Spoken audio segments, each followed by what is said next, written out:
Hello दोस्तों, welcome to read to succeed. आज हम बात करने वाले हैं अपने जियोग्राफी के जलवायु के जो है दूसरे चैप्टर के बारे में। आज हम जो है वर्षा से रिलेटेड जितने भी क्वेश्चंस हैं सारे कवर करेंगे। अगर आपने हमारी पहली जो जलवायु की क्लास है वो नहीं देखी है, उसमें हमने मानसून से रिलेटेड जो है क्वेश्चंस करवाए हैं, तो आप जो है हमारे वीडियो चैनल के प्लेलिस्ट से जाके जो है उसको देख सकते हैं। और अगर आपने हमारी पिछली वीडियो नहीं देखी हैं तो चैनल के प्लेलिस्ट में जाके पिछली वीडियो सारी देख सकते हैं। चलिए वीडियो शुरू करते हैं। तो आपका जो पहला क्वेश्चन है वह है, भारत की सर्वाधिक वर्षा मुख्यतः प्राप्त होती है।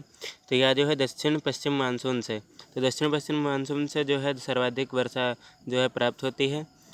तो दक्षिण और पश्चिम का जो भारत की कुल वर्षा का अधिकांश हिस्सा प्राप्त होता है। भारत में वास्तविक औसत वर्षण 11 से 27 मिलीमीटर होता है। भारत में दक्षिण पश्चिम से 845.99 मिलीमीटर वर्षा होती है, जो कि दीर्घकालिक औसत वर्षण का 95% है। चलिए अगला क्वेश्चन देख लेते हैं। तो आपका जो अगला क्वेश्चन है वह है, उत्तरी पूर्वी मानसून से सबसे अधिक वर्षा प्राप्त करने वाला राज्य है। तो यह है तमिलनाडु। उत्तर पूर्वी मानसून से जो सबसे अधिक वर्षा प्राप्त करता है वह तमिलनाडु में सबसे ज़्यादा वर्षा होती है। उत्तर पूर्वी मानसून से तमिलनाडु की कुल वर्षा 50 से 60% प्राप्त होता है। चलिए अगला क्वेश्चन देख लेते हैं। तो आपका जो अगला क्वेश्चन है वह है, निम्नलिखित राज्यों में से किसमें अधिकतम औसत वार्षिक वर्षा होती है। तो वार्षिक वर्षा जो है वह सिक्किम में होती है। चलिए अगला क्वेश्चन देख लेते हैं। तो आपका जो अगला क्वेश्चन है वह है, नीचे स्थानों के जो युग्म दिए हैं, ऐसा युग्म कौन सा है जिसके दोनों नगर लगभग एक ही अक्षांश पर अवस्थित हैं, फिर भी उनकी वार्षिक वर्षा की कुल मात्रा अंतर सर्वाधिक सुस्पष्ट है। तो इसमें जो है अजमेर और शिलांग जो है आपका सही उत्तर है।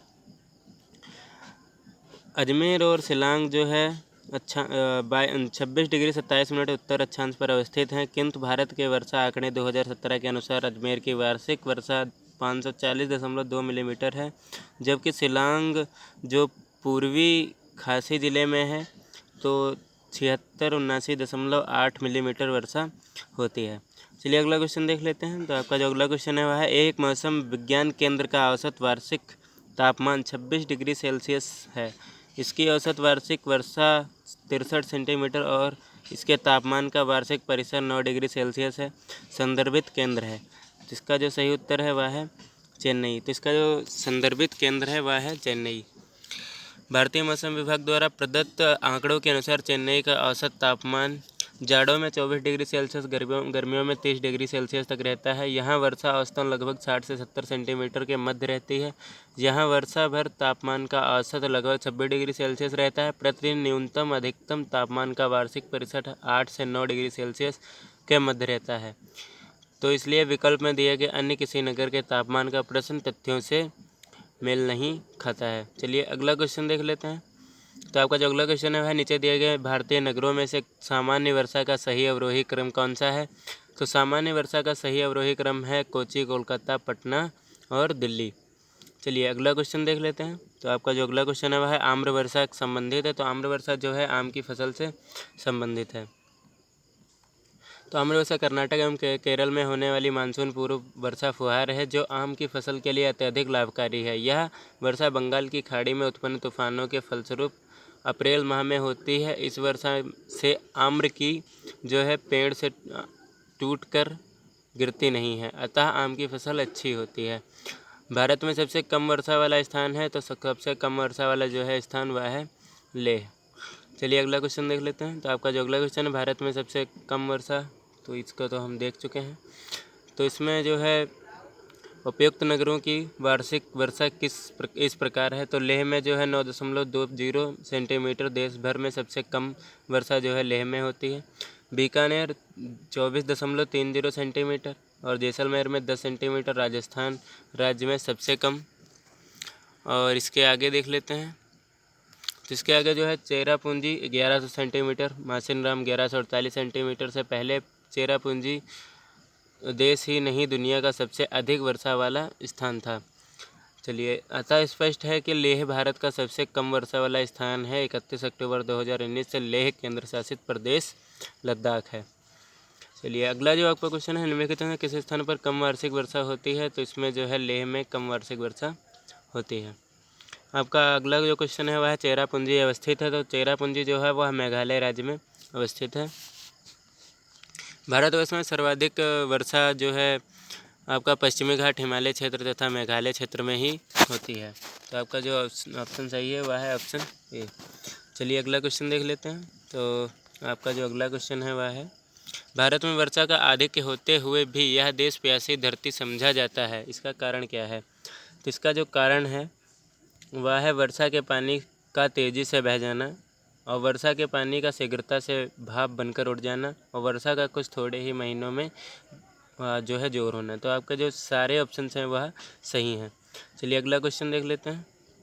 तो आपका जो अगला क्वेश्चन है वह है, इससे पहले इंपॉर्टेंट पॉइंट देख लेते हैं। तो भारत में होने वाली वर्षा 95% भाग दक्षिण पश्चिम मानसून से जून से सितंबर के मध्य प्राप्त होता है, अर्थात मात्र 4 महीने में ही अधिकांश वर्षा हो जाती है। शेष 5% वर्षा शेष 8 महीने में प्राप्त होती है। साथ ही दक्षिण पश्चिम मानसून से होने वाली वर्षा का जल या तेज़ी से बह जाता है या भाप बनकर उड़ता है। इस प्रकार शेष 8 महीनों में भारत को वर्षा की कमी का सामना करना पड़ता है, जबकि भारत की औसत राष्ट्रीय वर्षा 11 से 27 मिलीमीटर है। इन्हीं कारणों से कभी कभी यह समझा जाता है कि भारत में वर्षा का आधिक्य होते हुए भी धरती प्यासी है। चलिए अगला क्वेश्चन देख लेते हैं। तो आपका जो अगला क्वेश्चन है वह है, निम्नलिखित में से कौन सी जल प्रबंधन युक्ति भारत में लागत का अधिकतम लाभ देने वाली है? तो इसमें जो है वर्षा के जल संसाधन जो है जल संचयन करना जो है लागत का अधिकतम लाभ देने वाली है। चलिए अगला क्वेश्चन देख लेते हैं। तो आपका जो अगला क्वेश्चन है, निम्न में से भारत के किन क्षेत्रों में औसत 200 मिलीमीटर वर्षा होती है? तो इसमें जो है जम्मू और कश्मीर में जो है औसतन 200 मिलीमीटर वर्षा होती है। चलिए अगला क्वेश्चन, झारखंड में वर्षा किस मानसून से होती है? तो झारखंड में जो है दक्षिण पश्चिमी मानसून से वर्षा होती है, और यह अधिकांश वर्षा जून से सितंबर माह में होती है। चलिए अगला क्वेश्चन देख लेते हैं। तो आपका जो अगला क्वेश्चन है वह है, नीचे दिए गए मानचित्र पर ध्यान दीजिए। तो यह जो है मानचित्र है आपका, इसमें जो है ये आपके रेखांकित एरिया है। तो इसमें जो है भारत के रेखांकित भागों में वार्षिक वर्षा का माध्य कितने से कितने तक बढ़ता है? तो इसका जो है सही ऑप्शन है वह ऑप्शन ए 100 से 150 सेंटीमीटर तक। भारत के औसत वार्षिक मानचित्र को देखने से स्पष्ट हो रहा है कि उपयुक्त मानचित्र में रेखा का 100-200 सेंटीमीटर माध्य वर्षा प्रदर्शित करता है। चलिए अगला क्वेश्चन। तो आपका जो अगला क्वेश्चन है, जब पुष्कर की पहाड़ियों में भारी वर्षा होती है तो बाढ़ कहाँ आती है? तो बाढ़ जो है बालोतरा में जो है बाढ़ आती है। अगला क्वेश्चन देख लेते हैं। तो आपका जो अगला क्वेश्चन है, भारतीय मौसम विज्ञान विभाग की परिभाषा के अनुसार वर्षा का दिन वह होता है जब किसी विशेष स्थान पर इस वर्षा की मात्रा इस प्रकार होती है। तो इसमें जो है 24 घंटे में 2.5 मिलीमीटर से ऊपर जब वर्षा होती है। चलिए अगला क्वेश्चन देख लेते हैं। तो आपका जो अगला क्वेश्चन है वह है, नीचे दिए गए वक्तव्य में जिनमें एक कथन ए और दूसरा कारण आर हो कहा गया है। तो कथन ए आपका जो है, गंगा मैदान में यदि कोई पश्चिम और उत्तर पश्चिम को चले तो मानसूनी वर्षा घटती हुई मिलेगी। और कारण है आपका, गंगा के मैदान में कोई ज्यों ज्यों ऊपर बढ़ता जाएगा आर्द्रताधारी मानसूनी पवन और ऊंची जाति मिलेंगी। तो आपका ऊपर के दोनों जो है वक्तव्यों के संदर्भ में निम्नलिखित में से कौन सा सही है? तो इसमें जो है आपका ए और आर दोनों सही हैं। ए आर की जो है सही व्याख्या करता है।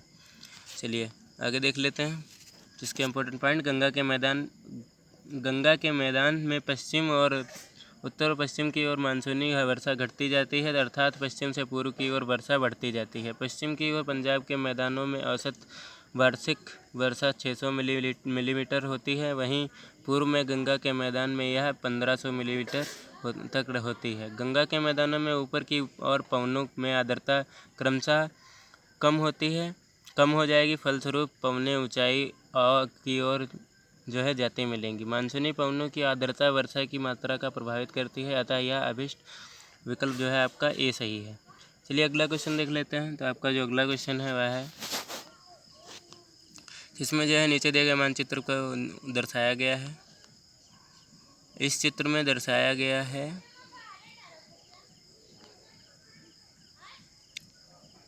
ये जो यहाँ पे ये जो दर्शाया गया है, ये वाला जो पोर्शन है, इसको जो है अखिल भारतीय जल विभाजक कहते हैं। इसे जो है अखिल भारतीय जल विभाजक कहते हैं। चलिए अगला क्वेश्चन आपका जो है, इसमें जो सूची फर्स्ट दी गई है उसमें जलवायु परिस्थितियाँ दी गई हैं और इस साइड जो है आपके कारण दिए हुए हैं। तो जो है कलकत्ता की अपेक्षा चेन्नई अधिक गर्म है। और अगला जो ऑप्शन है, हिमालय में हिमपात पश्चिम बंगाल से पंजाब की ओर आते आते वर्षा कम होती जाती है। सतलज गंगा मैदान में जो है शीतकाल में वर्षा होती है। और इधर आपके जो है इसके कारण दिए हुए हैं। तो इसका जो सही मिलान है वह है ऑप्शन सी। तो आपका जो है ए नंबर है जो आपका कोलकाता की अपेक्षा चेन्नई अधिक गर्म है। तो इसका जो है मतलब इसका जो कारण है वह है अक्षांश की वजह से। अक्षांश की वजह से जो है कोलकाता की अपेक्षा जो है चेन्नई गर्म है। और आपका जो है हिमालय में हिमपात तो वह है तुंगता के कारण। और आपका जो पश्चिमी बंगाल से पंजाब की ओर आते आते वर्षा कम हो जाती है। तो इसका जो है समुद्र से दूरी, इसी कारण से जो है पश्चिम बंगाल से पंजाब आते आते जो है वर्षा कम हो जाती है। और आपका जो अगला है, सतलज गंगा मैदान में शीतकाल में वर्षा होती है। तो इससे जो है समुद्र से दूरी के कारण जो है वर्षा होती है। चलिए अगला क्वेश्चन देख लेते हैं। तो आपका जो अगला क्वेश्चन है, भारत में अर्ध शुष्क क्षेत्रों में जल ढाल विकास का प्रमाणिक चिन्ह है। तो यह जो है मौसमी नदियों के जल का तटबंधीकरण करके जलाशयों के तंत्र की स्थापना। चलिए अगला क्वेश्चन। तो आपका जो अगला क्वेश्चन है वह है, भारत में मरुस्थलीय विकास का योजना क्रियान्वित है। अभी क्रियान्वित है तो यह जो है 21 जिलों में क्रियान्वित है। भारत में मरुस्थलीय विकास कार्यक्रम राजस्थान, गुजरात, हरियाणा, जम्मू कश्मीर तथा हिमाचल प्रदेश राज्यों में वर्ष 1977-78 में प्रारंभ की गई थी। 1995-96 में आंध्र प्रदेश और कर्नाटक भी शामिल कर लिया गया था। और यह जो है वर्तमान में कार्यक्रम देशों में कुल 7 राज्यों के 40 जिले के 235 ब्लॉकों में क्रियान्वित है। जबकि वर्ष 1994 में और 95 में 5 राज्यों के कर्नाटक और आंध्र प्रदेश को सम्मिलित किए जाने के पहले 21 जिलों के 231 ब्लॉकों में जो है क्रियान्वित किया जा रहा था। अतः प्रश्न पूछा गया था, उसके हिसाब से ऑप्शन डी सही है। तो आपका जो अगला क्वेश्चन है वह निम्नलिखित कथनों पर विचार कीजिए, नीचे दिए गए कोटों से सही उत्तर चुनिए। तो इसमें जो है पहले आपका कथन दिया है, अगला आपका कारण दिया है। तो इसमें जो है आपका जो कथन है, भारत में अंतर्देशीय जल मार्गों का पर्याप्त विकास नहीं हुआ। और कारण है, भारत के अधिकतर भागों में वर्षा साल के 4 महीनों में ही होती है। जिसमें जो है आपका ऑप्शन ए सही है। ए और आर दोनों सही हैं। आर ए की सही व्याख्या करता है। चलिए अगला क्वेश्चन आपका जो है वह है, चेरापूंजी स्थित है। तो चेरापूंजी जो है खासी पहाड़ियों में स्थित है। चलिए थैंक्स फॉर वॉचिंग। अगर आपको वीडियो अच्छी लगी हो तो लाइक करें, कमेंट करें, शेयर करें, सब्सक्राइब करें। और अगर आपने हमारी पिछली वीडियोज़ नहीं देखी हैं तो हमारे चैनल के प्लेलिस्ट में जाके आप देख सकते हैं। और आपको बता दें, हमारे चैनल पे जो है जो भी नई वैकेंसी आती हैं उनकी notification time to time upload कर दी जाती है। तो आप किसी भी एग्ज़ाम को मिस नहीं करना चाहते हैं तो हमारे चैनल पे बने रहिए। Thank you.